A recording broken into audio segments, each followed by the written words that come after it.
Halo sobat semuanya, jumpa lagi bersama saya Tony Kristanto dari Bumi Mojopahit Channel, Mojokerto.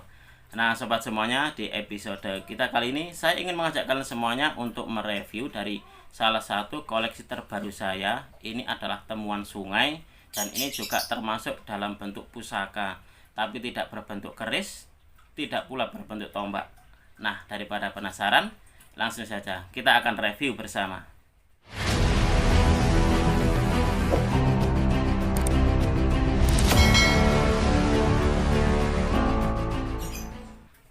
Nah sobat semuanya, daripada penasaran kira-kira berbentuk apa sih, karena kan saya tadi sudah bilang dia tidak berbentuk keris dan juga tidak berbentuk tombak. Nah ini adalah penampakan dari pusaka yang saya maksudkan sobat. Nah ini awal mulanya ini saya anggap sebagai sebuah pusaka taji ayam. Awalnya seperti itu, karena kan untuk bentuknya sendiri seperti taji ayam atau nguku bimo. Nah tapi setelah saya bikin dari status WA saya, ternyata ada yang mengomeni teman saya, Pak Rakai waktu itu. Dia bilang bahwa ini adalah pangot lontar yang fungsinya dipakai sebagai, kalau zaman dulu itu seperti kayak pujangga-pujangga zaman dahulu untuk menuliskan kata-kata di daun lontar. Nah mungkin seperti ini mungkin ya untuk cara menulisnya. Lalu kenapa saya bisa menggolongkan ini sebagai sebuah pusaka? Coba kita akan lihat lebih detail seperti apa ini bentuknya. Akan saya balik untuk kameranya sobat. Nah sobat semuanya, ini adalah penampakan dari pangotnya atau pusakanya. Dan ini menurut teman saya yang menemukan, ini adalah wesi aji perpaduan dengan bahan perunggu. Nah seperti ini. Nah, ini sobat. Dan di bagian ujung dari hulunya ini semacam kayak mata pensil ya, mata pena gitu, seperti itu. Nah dan pangot ini sobat tergolong sebagai pusaka dari sumber relief candi yang ditemukan ada di Candi Soko. Jadi dia digolongkan kepada jenis-jenis pusaka karena ada sumber reliefnya, yaitu di Candi Soko. Dan fungsi dari pangot ini sendiri sobat adalah untuk menulis lontar dengan cara menggurat. Nah, menggurat lontar membentuk rangkaian huruf dan kata. Karena tanpa pangot ini sobat, tidak ada yang namanya warisan karya sastra adiluhung seperti serat-serat dan cerita di Mahabharata atau di Ramayana. Kalau boleh saya katakan ini sobat, bahwasanya pangot ini adalah senjatanya para pujangga. Nah, mungkin bisa dikatakan seperti itu. Karena tanpa pangot, maka tidak ada resep-resep makanan dan jamu yang ada di Nusantara. Tanpa pangot pula juga tidak ada mantra sakti. Tanpa pangot pula tidak ada warisan pengobatan non medis dan tidak ada tulisan sejarah Nusantara dan warisan ilmu mistik lainnya. Karena apa sobat? Karena seperti kayak cerita-cerita tersebut, lalu resep-resep makanan, resep-resep obat dan juga yang lainnya, itu kalau zaman dulu itu ditulisnya di daun lontar, dan untuk menuliskannya menggunakan media dari pangot lontar seperti ini sobat. Nah ini untuk ujungnya sendiri ini sangat tajam, sangat lancip ini sobat. Nah kemungkinan ini kan juga bisa dikatakan tajam. Mungkin kalau zaman dulu ini buat menyerut seperti ini ya, menyerut daun lontar itu lah. Lalu untuk menulisnya menggunakan sisi yang ini. Kemungkinan kalau saya boleh bilang seperti itu sobat. Nah mungkin seperti ini. Nah gitu.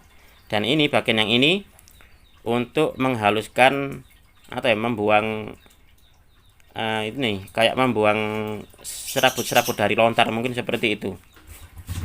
Nah ini adalah temuan dari sungai. Kalau nggak salah kemarin teman saya bilang itu temuan dari Sungai Berantas ini sobat. Nah, jadi di sini kita jadi tahu nih tentang sejarah tidak selalu disampaikan lewat tulisan, namun juga lewat tulisan. Salah satunya adalah oleh para pujangga tadi menggunakan media atau menggunakan pusaka lontar ini. Kalau boleh saya bilang, pangot lontar ini sobat, ini adalah pusakanya para pujangga zaman dahulu. Nah, ini. Kalau zaman sekarang itu seperti kayak kalam, kayak pena gitu ya. Jadi senjatanya para jurnalis, boleh dikatakan seperti itu.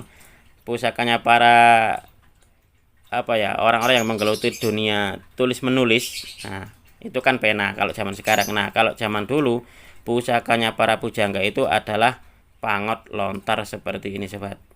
Nah, apabila kalian ada pandangan lain, Mas, itu enggak masuk pangot lontar, tapi masuknya di taji ayam atau masuknya di pusaka kuku Bimo. Nah, terserah, silakan. Kalau kalian ada pandangan yang lain, silakan. Kan di sini kita intinya adalah saling bertukar wawasan, saling belajar bersama untuk menciptakan sebuah wawasan baru, untuk menciptakan sebuah pengetahuan-pengetahuan baru, khususnya bagi para pecinta tosan aji pemula ini, sobat. Nah, coba kalian perhatikan. Jadi ini adalah perpaduan antara wesi aji dan juga perunggu. Nah, ini. Kemarin waktu setelah saya mahari, sobat, ini banyak sekali yang menanyakan kepada rekan saya apakah itu barangnya masih ada. Salah satunya saya lihat waktu itu adalah seorang kolektor juga yang menginginkan dari pusaka pangot ini, sobat. Nah, tentunya untuk bentuknya sendiri, sobat, bukan serta-merta seperti ini, karena ada bentuk-bentuk juga yang lainnya. Saya juga kemarin ada berapa ya, ada sekitar 3 atau 4 gitu. Cuma yang lainnya itu sudah laku, tinggal pusaka ini saja, sobat. Jadi ini memang bukan pangot, tapi semacam kayak apa ya, kayak pedang, tapi pedang mini. Nah, di sini terukirnya kayak ini, kayak gajah, lalu di atasnya ini kayak kera. Nah, kalau di film kartun ini saya baru teringat, sobat, karena anak saya juga sering sekali menonton film ini, Monkey and Trunk. Nah, ini mungkin pusakanya Monkey and Trunk ini kayaknya. Untuk contoh pangot yang lainnya saya kemarin sudah termahar untuk yang beberapa, jadi tinggal yang ini saja. Waktu itu saya mendapatkannya itu 3 atau 4 gitu loh. Nah, tinggal yang ini. Dan yang ini, sobat, ini baru saja saya mahari beberapa minggu yang lalu.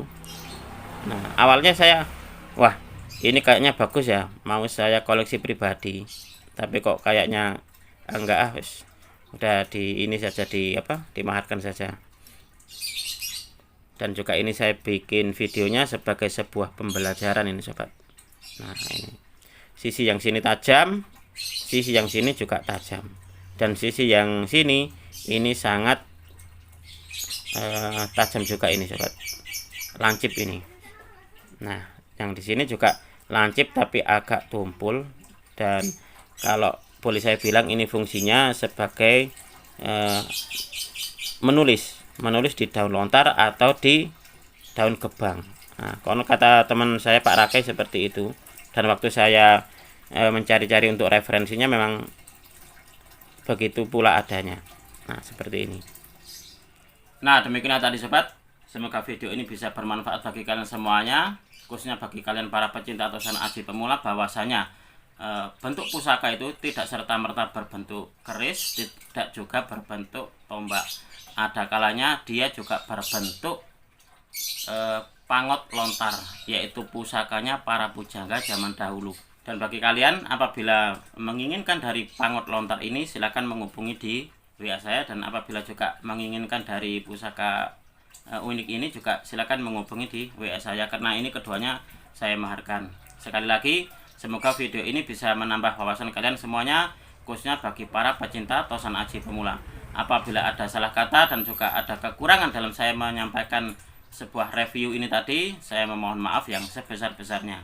Dari saya cukup sekian. Terima kasih dan salam dari bumi Mojopahit.